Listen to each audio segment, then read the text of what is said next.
नमस्कार दोस्तों, स्वागत है आपका हमारे YouTube चैनल पर।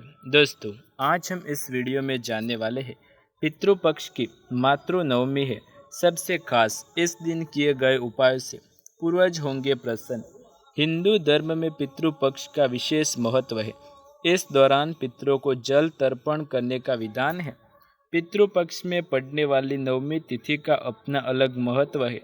ऐसी मान्यता है कि इस दिन सभी पितृ महिलाओं का श्राद्ध किया जाता है और उनकी आत्मा की शांति के लिए प्रार्थना की जाती है। मातृ नवमी आश्विन मास की नवमी तिथि को पड़ती है, जिसका अलग महत्व है। आइए जानते हैं ज्योतिष शास्त्र के अनुसार यह तिथि और इस दिन कौन से उपायों को आप करना चाहिए। मातृ नवमी की तिथि के बारे में बात कर लेते हैं। इस साल अश्विन महीने की अमावस्या तिथि 19 सितंबर को पड़ रही है। नवमी तिथि आरंभ 18 सितंबर शाम 4:30 से, नवमी तिथि समापन 19 सितंबर शाम 6:30 तक रहेगी। उदया तिथि के अनुसार मातृ नवमी का श्राद्ध 19 सितंबर को किया जाएगा। अब आइए जानते हैं मातृ नवमी का महत्व। नवमी तिथि के दिन श्राद्ध पक्ष की बहुत अधिक मान्यता है। सनातन धर्म के अनुसार श्राद्ध करने के लिए एक पूरा पखवाड़ा ही निश्चित कर दिया गया है। सभी तिथियां श्राद्ध पक्ष के इन 16 दिनों में आ जाती है। ऐसा माना जाता है कि कोई भी पूर्वज जिस तिथि के दिन इस लोक को त्याग कर परलोक गया, उसे उसी दिन पितृपक्ष में उनका श्राद्ध किया जाता है।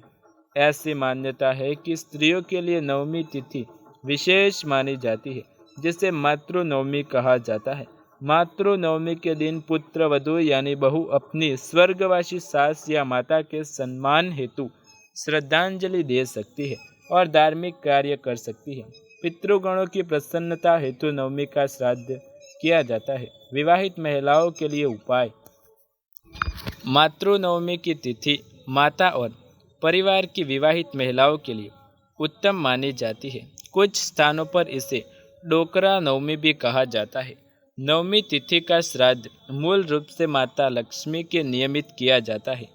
इस तिथि का एक और महत्व भी है कि इस दिन वो पुत्र वधू व्रत रख सकती है जिनकी सास की मृत्यु हो चुकी है। इस दिन महिलाएं 3 उपाय आजमा सकती है। मातृ नवमी के दिन किसी सुहागिन स्त्री को भोजन कराए और उसे सम्मानपूर्वक दक्षिणा और सुहाग की सामग्री देकर घर से विदा करें। नवमी तिथि के दिन 5 ब्राह्मणों को और 1 ब्राह्मण को भोजन कराए और 5 अनाज दान कराएं। घर की दक्षिण दिशा में हरा कपड़ा बिछाए और उसमें पूर्वजों की तस्वीर लगाए। उसके सामने तिलक के तेल का दीपक लगाएं। जल में मिश्री और तिल मिलाकर तर्पण करें और अपने पितरों के समक्ष तुलसी दल रखें। इस दिन गरुड़ पुराण या श्रीमद् भगवद गीता का पाठ करें और गाय, कौवा, चींटी, चिड़िया और ब्राह्मणों के लिए भी भोजन बनाएं। मातृ नवमी के दिन किए गए आसान उपाय आपके जीवन में समृद्धि ला सकते हैं। अब आइए जानते हैं श्राद्ध में आपको कौन से कार्य करने चाहिए और कौन से कार्य नहीं करने चाहिए, इसके बारे में। साथ ही जानते हैं कि यदि आप समझ सकते हैं आपके घर में आपके साथ कुछ ऐसी घटनाएं होती है तो ये पितरों का होने का संकेत देती है। हमारे आसपास कई बार ऐसी घटनाएं होती है जिनका हमारे वर्तमान या भूत से कुछ संबंध जरूर होता है। ऐसा माना जाता है कि कुछ घटनाएं ऐसी होती है जो हमारे जीवन से जुड़ी होती है और जिनका हमारे भविष्य में भी गहरा प्रभाव पड़ता है। ऐसा ही शास्त्रों में कुछ ऐसी बातों का जिक्र किया गया है जो मृत पूर्वज यानी कि पितरों की नाराजगी का संकेत देते हैं। पितरों को खुश करने के लिए सबसे अच्छा समय पितृपक्ष माना जाता है। ऐसी मान्यता है कि ये वो समय होता है जब हमारे पूर्वज धरती पर आते हैं और यदि वो हमसे प्रसन्न होते हैं तो जीवन के लिए आशीष प्रदान करते हैं। तो आइए जानते हैं घर में पीपल का पौधा उगना। हिंदू धर्म में पीपल के वृक्ष को बहुत पवित्र माना जाता है और इसकी पूजा करने का विधान है, लेकिन इस पौधे को घर में लगाना शुभ नहीं माना जाता। यदि पीपल का पौधा घर के किसी भी कोने में अचानक निकल आए तो समझे कि पितर आपसे नाराज है और आपके घर में पितृदोष है। ऐसे में आपको पितरों की शांति के लिए उपाय करने की सलाह दी जाती है। घर में लड़ाई झगड़े बढ़ना। कई बार आपके घर में बिना वजह लड़ाई झगड़े होने लगते हैं और इसके कारणों का पता लगा पाना मुश्किल हो जाता है। दरअसल कई बार ये पितरों आपकी नाराज़गी के संकेत भी हो सकते हैं। यदि कोई ऐसी भी घटना आपके घर में बार बार घटित होती है तो आपको तुरंत पितृदोष से मुक्ति पाने के लिए उपाय करने चाहिए। खुद को समस्याओं में उलझा हुआ समझना। अगर आपके घर का मुखिया किसी भी कार्य के बारे में अत्यधिक सोच रहा है तो इस बात का संकेत है कि आपके घर में पितृदोष है। ऐसे में आपको पितरों की शांति के लिए कुछ उपाय करने चाहिए और साथ ही पितृदोष मुक्ति के उपाय भी करने चाहिए। यदि आपके घर में भी ऐसी कोई घटना होती है तो आपको ध्यान में रखते हुए पितृपक्ष दौरान चल रहा है, इसलिए आपको ये कार्य अवश्य करने चाहिए। अब आइए जानते हैं पितृपक्ष के दौरान तर्पण तिथियों के बारे में। चलिए तो शुरू कर देते हैं। कुछ तिथियां बीत गई है लेकिन कुछ अभी बाकी है।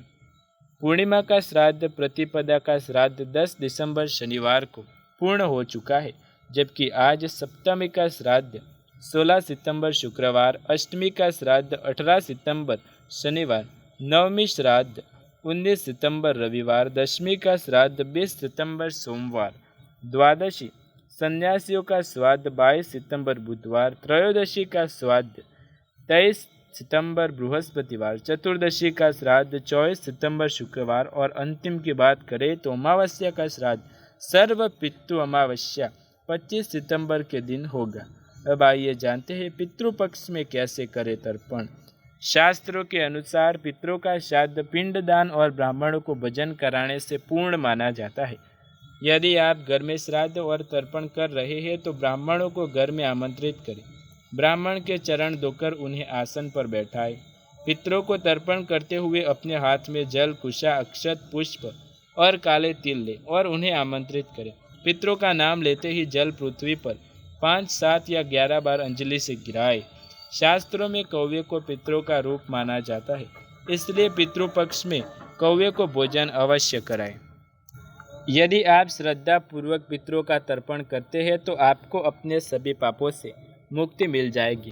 और यदि आपके जीवन में, आपके घर में किसी भी प्रकार का कोई पितृदोष है तो उससे मुक्ति पाने के लिए भी आपको पितृपक्ष के दौरान कुछ उपायों का सहारा अवश्य लेना चाहिए। वीडियो पसंद आए तो लाइक, शेयर, कमेंट कर दें। चैनल पर नए हैं तो सब्सक्राइब कर दें। ऐसे ही नए वीडियो देखने के लिए हमारे चैनल के साथ जुड़े रहें। मिलते हैं अगले नए वीडियो में, तब तक के लिए आप सभी का फिर से एक बार धन्यवाद।